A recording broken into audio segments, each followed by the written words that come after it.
This rear brake wasn't just worn, it was broken. And riding this GS like this wasn't an option, so today I'm fixing it before this build goes any further.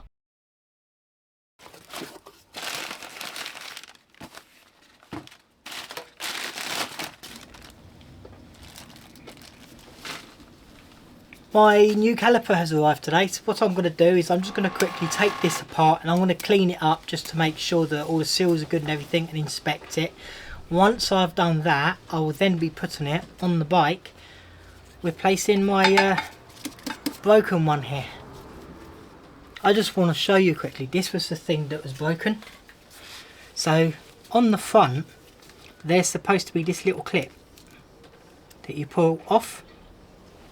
Should be able to push this pin through and that should come out. With this one you could see it's all messed up and the pin don't even go into the end, as here the pin slides into the end, so that's definitely broke.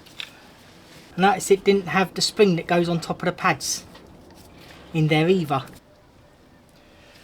To be honest, these pads look like they're pretty much brand new, and this has had a recent service because there's brake paste all over the back of the pad and all on the pistons. So that's nice that I don't have to do that. At this point I'm thinking, oh smashing, this is great, this is going to go so smoothly. But knowing all of the problems that this bike keeps throwing at me, will it though?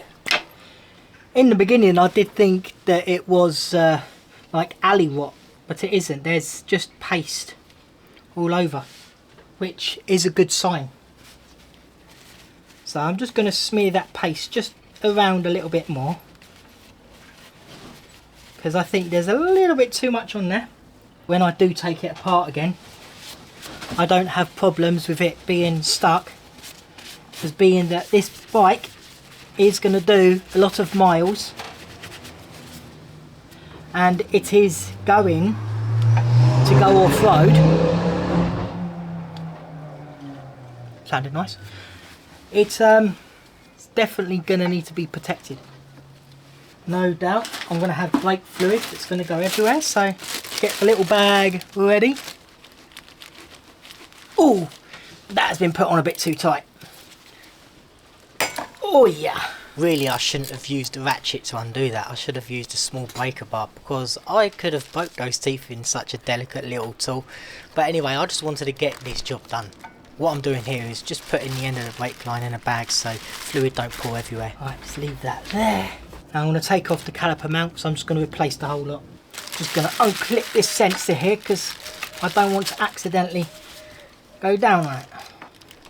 Oh, and look, here we are. I'm being wise, I'm using the breaker bar now. Much easier. They came undone fairly nicely. As I say, this bike, you know, it's not really too bad. It just hasn't been well maintained, if you know what I mean. You can't really blame anyone for it, because not everybody is an enthusiast when it comes to the mechanical side of things. And yes, if you do notice, this one says BMW on it, this one says Brembo on it. Looking at them, there is no difference. And even on the back it says that the BMW one is a Brembo. Uh-oh, I'm about to find something. Whew.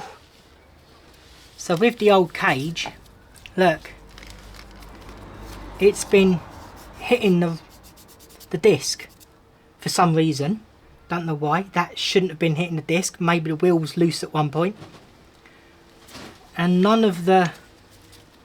There's no retaining clips on the sides either. There is no little clips on the sides. As look at this one.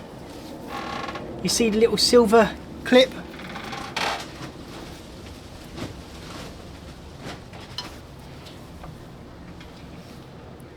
So there's a little clip here, and also inside here there's a spring. You don't have any of that on this.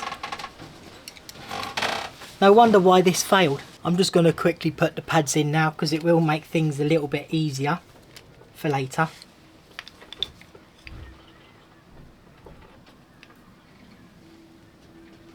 After putting the pads and the retaining pin back in, remember that circlip that I pulled out from earlier? I am putting that back in now also. I've noticed I'm going to have to take the bleed nipple off the old caliper and put it on here. That lines up beautifully. Make sure that when you're putting the bracket back on, that it's facing upwards. I did notice that it was down, and it's literally put a groove right into the boot here, and you don't want that. Here I'm just going to show you a little bit closer on what exactly I'm talking about. So this was down here. Make sure that goes up. You have a little edge. Somebody had put it over here so it was laying flat and resting on here.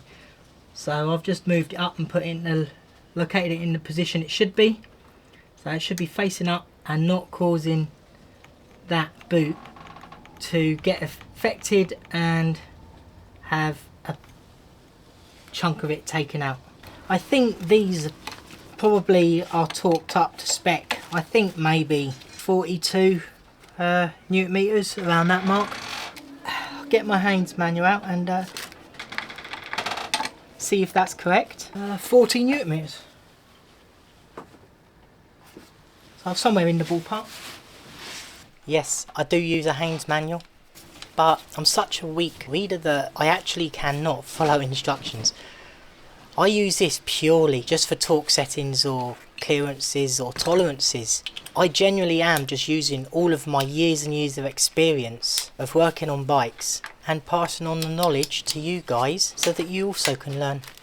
And not only that, I don't want to get my phone filthy. I'd rather get a book filthy, as after all, I'm only looking up specs. Yeah.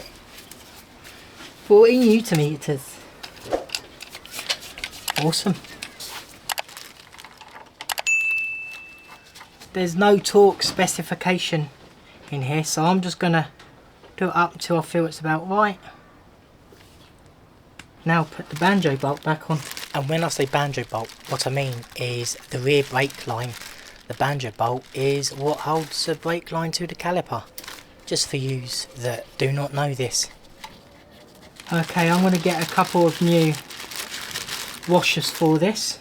Here I've got two brand new crush washers, and I'm putting one either side of the banjo hole at the end of the brake line where the bolt goes through.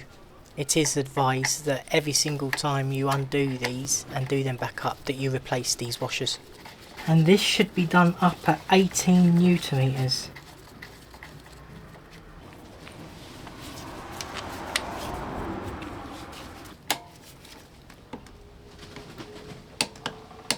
Now I'm going to have to bleed it all the way through. I'm just trying to get some fluid down that line and try and get as much pressure as I can before I start bleeding. And it looks like here I'm getting some good pressure already, so it looks like bleeding this system will be very straightforward.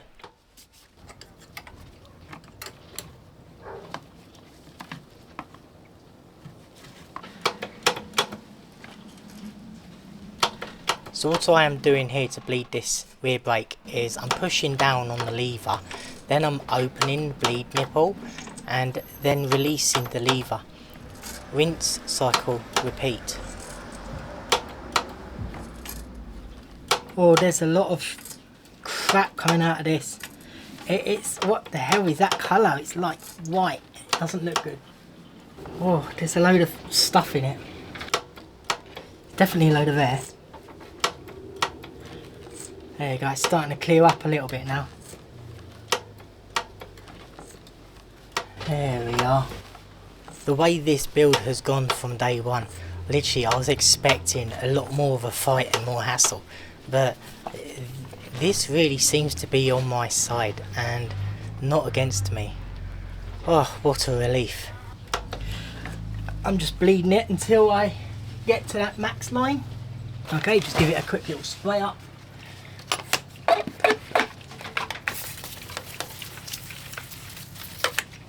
And we are done. I now have a rear caliper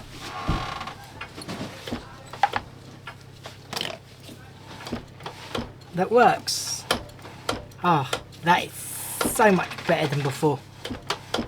Put the cap back on, the dust seal back on. Now let's move on to the next thing. One more fix done, and this abandoned GS is one step closer to an adventure again. If you are new here, start from episode 1 in the playlist and follow the whole journey. Like, subscribe, it's free, and I'll see you in the next episode where anything can happen.